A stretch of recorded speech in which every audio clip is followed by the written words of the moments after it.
Hello, everyone. My name is Willis. I'm a psychiatric therapist. I'm from here, based out of LA. I grew up in Watts. And I'm here making this Can I Be Vulnerable video. It's important. It's important on many levels, but one of the things that's thoroughly pop out within my sessions and within my work with particularly black men is that we never stick to therapy, right? We never stick, we never stay. We come for about 2 to 3 sessions at the most.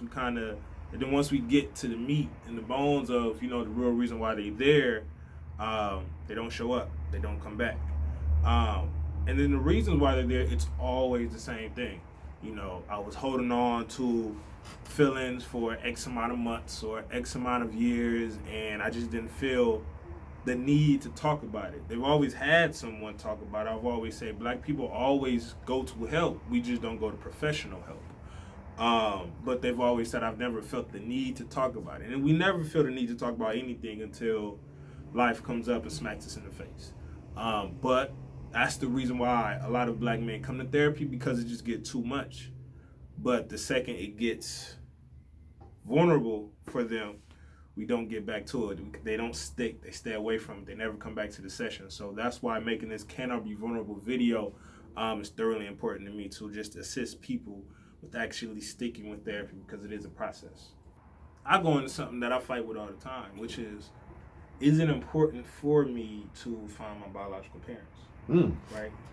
On one end, I'm like, no, because I'm 27, I'm good, I like everything is fine. I ain't seen y'all now. What's the point? What's the point? Exactly. And if I do see y'all gonna open up a wound. Like, what if y'all rich? Like, what if I go back and my adopted mom is like Oprah or some shit? And I'm just like, that's a possibility. It's a possibility, and I'm just like, yo, you got all this money in it. And you just gonna get rid of a nigga like this? Exactly. Or what if I go back and I see it's like I got siblings and all my siblings are still with you? Whatever happened with me? Like, why am I the black sheep of everyone? Right. So do I want to go open up wounds? Because that's what it's going to be. Exactly. Right? If I go find my parents, it's going to be opening up wounds. So do I feel like it's important at certain time points? I don't. But also on the back end, when it comes to understanding where you come from, when it comes to understanding medical stuff, like do I have a history of diabetes or high blood pressure, whatever it is? Because whenever I go to the doctor, they ask any history in your family or whatever, I have no clue. I don't know.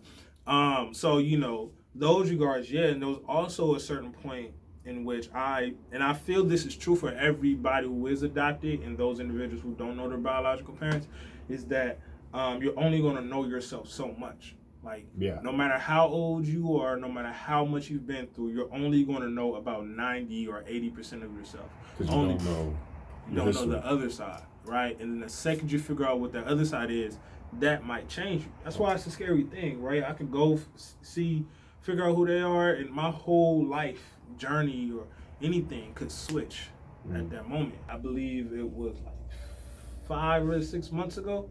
I remember the adopted court that I was adopted out of. So like 5 or 6 months ago, I went up there to see if they had any records for me.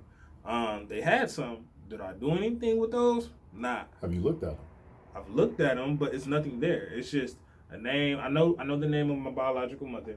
I know the hospital I was adopted out of. I know where she's from. I know her birthday. So I have some of the information. You can find her. Exactly. Ooh. I have some of that identifying information that I could possibly use that could point me in a direction.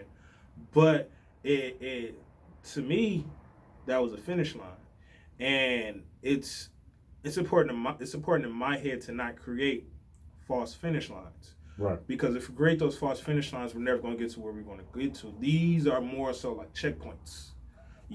Going to that courthouse and getting that information is more like checkpoints. Exactly. Like a marathon, and you have mile markers. Exactly, right? These are just the mile markers. These are the checkpoints instead of, I'm done with this, right? But you get to every hurdle, and that adrenaline comes up. And that adrenaline, for me, for some odd reason, is way different from the adrenaline that you get jumping out of a plane. Exactly, or bungee jump, or whatever, right? That adrenaline is way different because this is going to sound off, but I can live if my parachute didn't open and I died. I can live with that because there's nothing after that. There's nothing after that. You're just dead. Exactly, right? I'm not going to be. I don't know if I would be able to live with if I go open that door and that door is and that stuff on the other side of that room is something ridiculous. Right. I don't know how I would react to it. So I guess I'm more sort of scared of my reaction towards it versus the actual thing.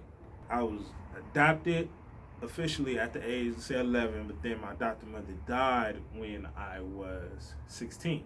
Well, she went in the hospital when I was 15, and she died when I was 16. She died when I was 16, but at that age, I'm on the streets, sleeping in my whole high school, sleeping on the freeways. I'm doing everything someone else would do as an emancipated minor. Mm-hmm. So it's just like I was better off not being adopted because at least I would have a home to stay in. Got it. That's not to say like the people, my brothers and everybody who's in that family wasn't letting me in. Like I was doing reckless stuff to not, be able to go there. Right. Like I had a lot of, fault in it as well, of me being homeless. But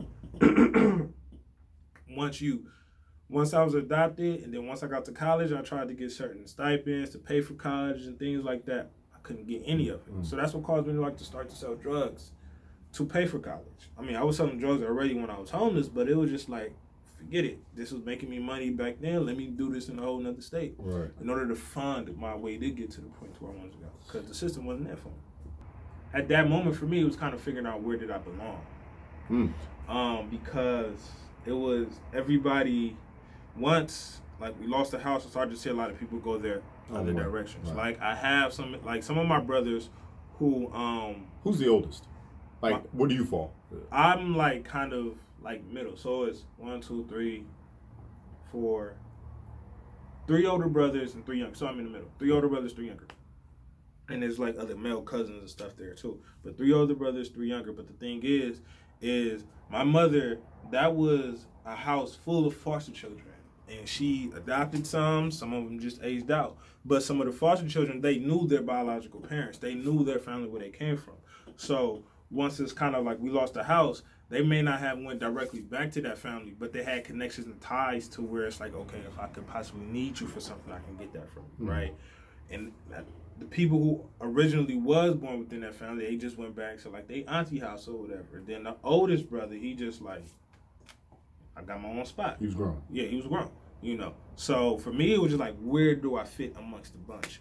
And because I didn't know where I fit, I felt like a lot of people wasn't there for me. This is just to everyone that's listening. If you're just open to listening to those reasons, to those negative thoughts, if you're open towards listening to everything that's causing you to shoot yourself in the head or to hang yourself or to jump off the ledge, whatever it is, you're going to begin to open up the door for certain questions that you may not have the answer to. And because you don't have the answer to, that's why therapy is important.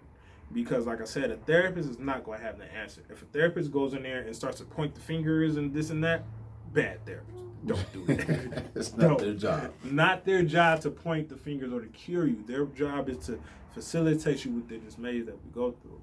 And the thing with you, and I commend you, and also a lot of other men that have also men on the other side of this as well, because you could have attempted to do this and everybody could have been like, nah. Mm-hmm. So the more of the credit goes to them for actually, being open to this. But the thing is, if you're open to hearing the stories of other people that are around you, nobody's going through the same thing, detail for detail, but at the foundational level, we are going through the same stuff.